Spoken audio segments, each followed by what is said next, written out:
ববিতাদির অবদান আমাদের বিদ্যালয়ে ববিতাদি, এবং আমি তখন আসিনি।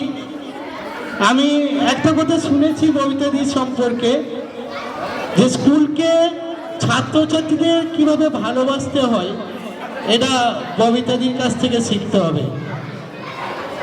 যাই হোক, এরপর আমাদের বিদ্যালয়ে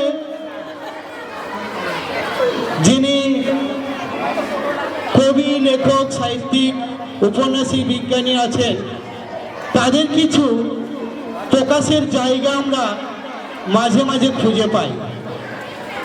আমি সাতঘোড়া বিদ্যালয় হিসেবে এটুকু গর্ববোধ করতে পারি, মৃণালকান্তি হয়তো অনেকে হয়েছে, অমলকান্তি অনেকে হয়েছে, অনেকে বিজ্ঞানী হয়েছে, তাদের কিছু প্রতিফলন আমি খুঁজে পাই। তাদের কবিতা, আবৃত্তি বা লেখার মধ্য দিয়ে আমরা যেন তাদের ঘুমন্ত যে সুপ্ত যে প্রতিভা, সেইগুলো মাঝে মাঝে আমরা খুঁজে পাই। আমরা সেই জন্যে একটি সুভেনির সুবর্ণ জয়ন্তী বর্ষে আমাদের ছাত্রছাত্রীদের প্রতিভার বিকাশের একটা সুযোগ দিয়েছিলাম, এবং আমাদের মাননীয় এডিআই সাহেব প্রসূন বাছার মহাশয় তিনি এসেছিলেন এবং আমাদের সুভেনির উদ্বোধন করে দিয়েছিলেন।